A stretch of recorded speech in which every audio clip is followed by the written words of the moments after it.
Hey everyone, welcome back to my kitchen, or welcome if you are new. My name is Bethany, or Budget Bethany, and welcome back to another What's for Dinner video. And up first, we're going to be making this crock pot Italian Olive Garden chicken recipe. I'm pretty sure y'all have seen it all over TikTok or any other kind of social media. So to start with, I've just got 4 chicken breasts in the bottom of my crock pot, and I'm going to pour on this Olive Garden Italian dressing.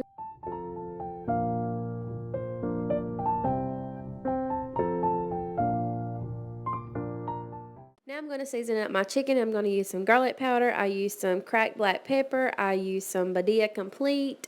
And then I'll sprinkle in my Parmesan cheese. And I'm using the grated kind. But of course you could use the shredded. But I find I like the grated kind better.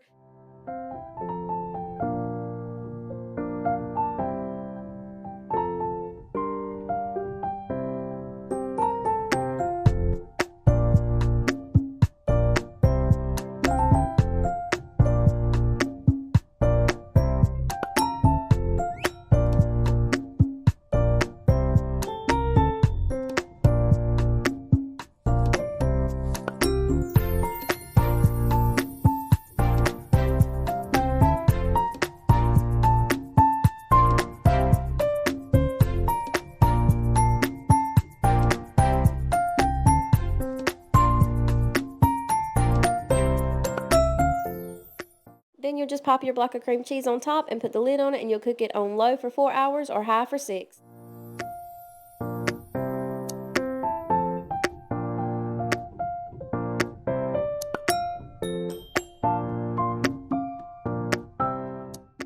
I did cook mine on high, so it only took mine 4 hours, but after the 4 hours were up, I'm going to shred my chicken up. And at first I decided I was going to use forks, and then I decided I was going to use my hand mixer. So y'all see me slinging all kind of stuff right here, just ignore that. I promise you it's still going to be good.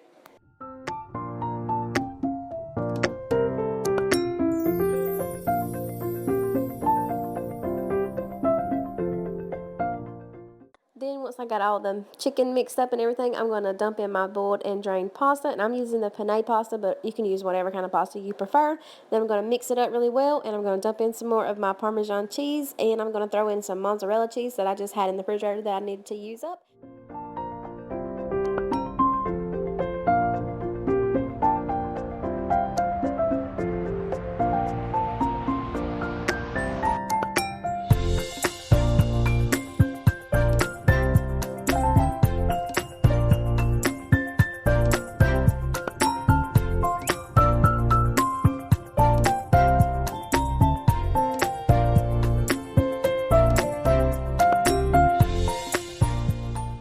And then I decided to sprinkle on some of these basil leaves, and it gave it a little pop of color.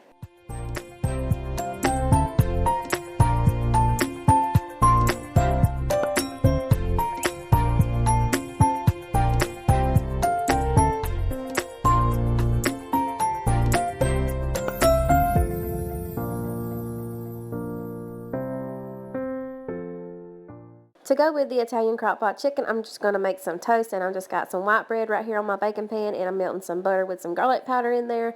And then we're going to brush the butter and garlic powder mixture onto our pieces of bread, and we're going to pop that in the oven on 350 for about 20 minutes or until it's good and toasted. And that's going to be our toast to go with our crock pot Italian chicken.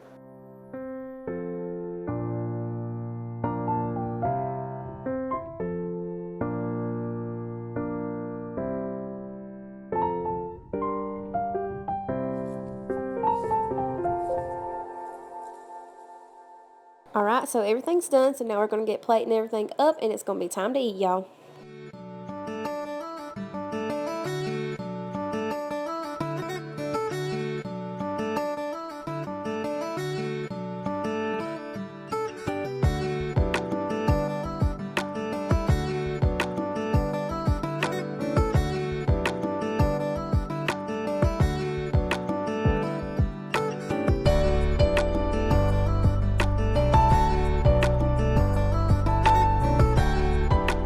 And then up next, we're going to do a cheesy broccoli chicken and rice casserole. So to start with, you'll just need 2 packets of the Knorr rice sides. I've got the chicken and broccoli flavor and then just chicken, but you can also get the cheddar broccoli. It works just as well. You're just going to dump those in the bottom of your baking pan.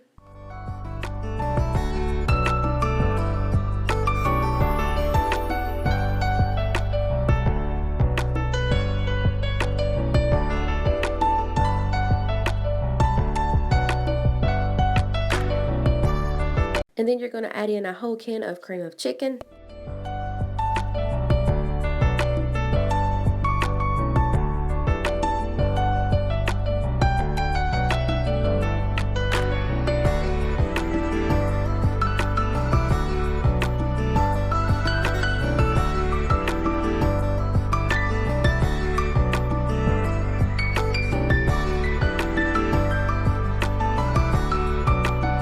And you could buy a can of chicken broth or just measure it out in your measuring cup, but I'm just going to use my can of cream of chicken. I'm going to pour the chicken broth in there, and then I'm going to pour it over the rice and the cream of chicken.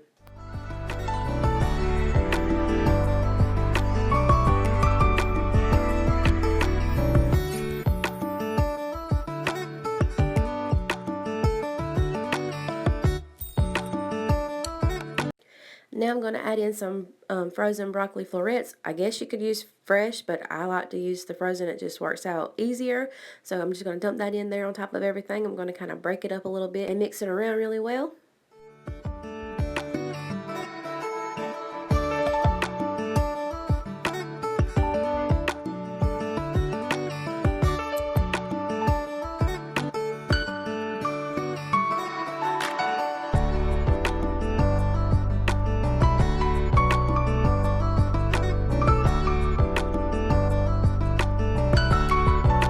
Alright, so now you add your chicken. I'm using chicken breast, but I think you could also probably use some chicken legs or chicken thighs. I think maybe next time I'm going to try some chicken legs, but this time I'm using chicken breast. I'm just kind of stuffing them down into the mixtures, and then we're just going to start seasoning them up.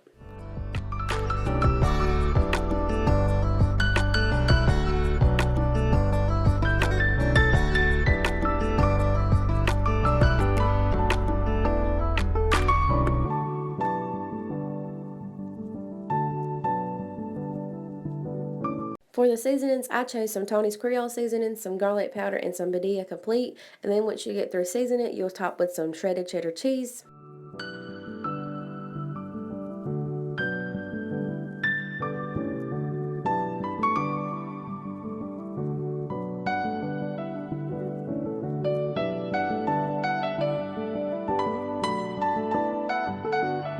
And then you'll just pop it in the oven on 350 for about an hour. I'm going to serve our cheesy broccoli chicken and rice with some biscuits, and I'm just using the Pillsbury frozen kind of biscuits, and I'm taking everything out of the oven right here.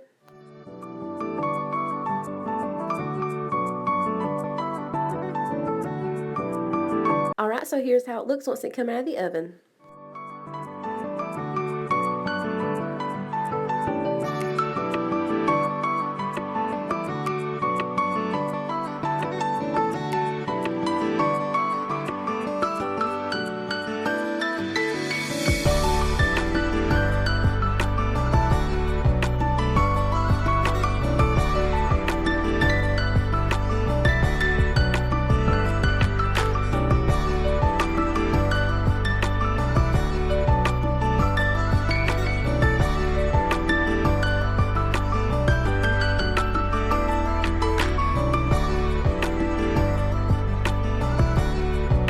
Up next, we're going to be frying up some good old chicken legs, making some potato salad and some rice and maters. So this wasn't on our menu for this week or our meal plan for this week originally, but my husband wanted to switch it up because he just wasn't feeling what we had on the menu. Right here's all the seasonings that he used to season up the chicken because he's going to be frying this chicken for me. Right here, I've got some potatoes and 3 eggs diced, peeled, diced, and in water coming to a boil for potato salad. I've got my rice cooking, and once it gets done, I'm going to add in my can of diced tomatoes, and that will be done.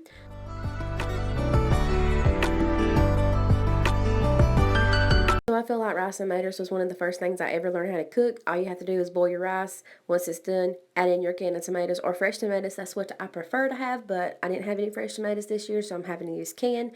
But you can also use the boil in the bag rice, which makes it way easier, but I've always used like real rice. I boil my own rice. Then once I get through mixing in tomatoes, I'm going to use the can that the tomatoes come in. I'm going to add a little bit of water to my rice and maters because I do like mine to have a little bit of juice.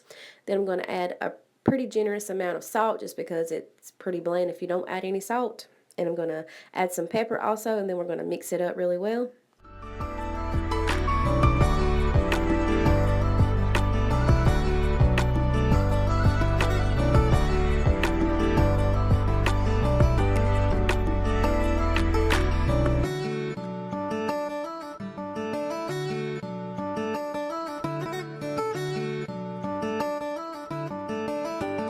Alright, so for the potato salad, I know I've shared this on my channel many times before, but I know I have a lot of new subscribers, so hey y'all and welcome.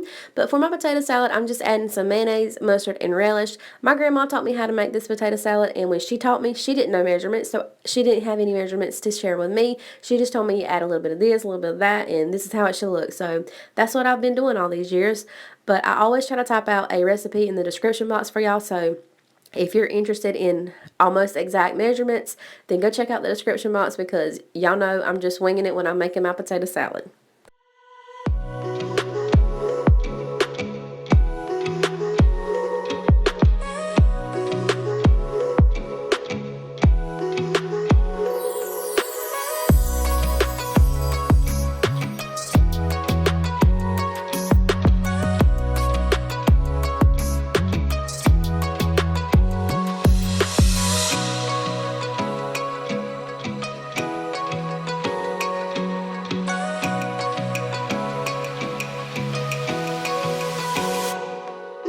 Alright, so the rice and tomatoes is done and the potato salad. Now we're just waiting on the hubby to finish frying up the chicken. Alright, so he likes to fry his chicken outside on a propane burner in this old pot that was handed down to him from generation to generation. So that's why it looks pretty rough. But that thing knows it can fry up some good old fried chicken, y'all. So right here's everything once it's all done. So now we're fixing to start fixing up our plates.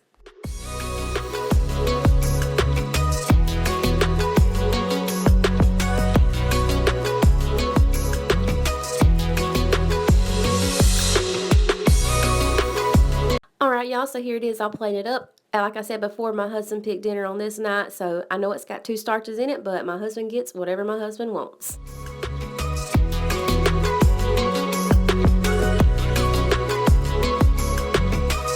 I also made a pineapple cherry dump cake that I got out of the Pioneer Woman cookbook, but that's a collab video that's coming up pretty soon, so stay tuned for that. Alright y'all, so for the final meal idea for this week, I'm going to be making some homemade sloppy joes and I'm frying up some frozen french fries. But for my sloppy joes, I just browned up a pound of ground deer meat and I'm seasoning it up with some garlic powder, some badilla, and some Tony's Creole seasoning. And then I'm going to make my sloppy joe sauce with some brown sugar, some ketchup, and some mustard.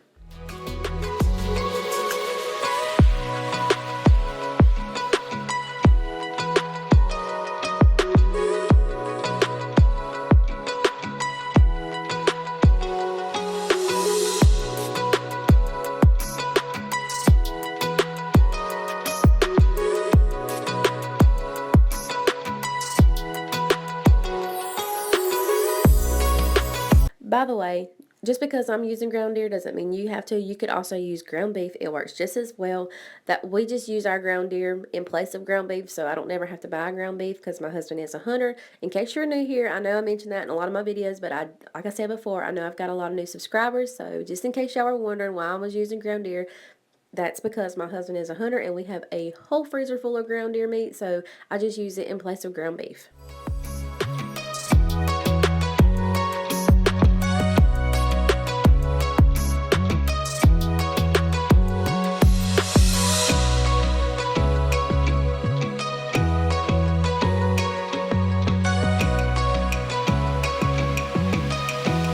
And then for my french fries, I'm just going to line a bowl with some paper napkins just to soak up any of the extra grease that's on them. Some of you are asking me what I do with my leftover grease. Now, if I just fry french fries in it, I'll keep it and use it again. But if I fry something with a batter on it, like flour, like if I fry chicken or pork chops or something like that in it, I don't reuse that grease just because it's going to have the flour crumbs all in it. But if I'm just frying french fries, I will reuse my grease.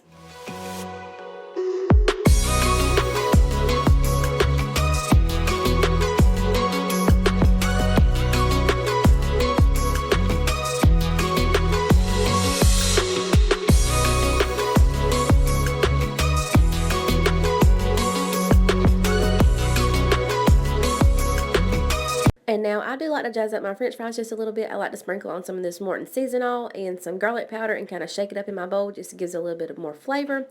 But y'all, that's it for this week's What's for Dinner video. I hope you all enjoyed it. If you did, please don't forget to leave me a big old thumbs up and subscribe if you're not already. Also, go leave me a comment. I love chatting with y'all in the comments, and I'll catch you in the next week's video. Bye, y'all.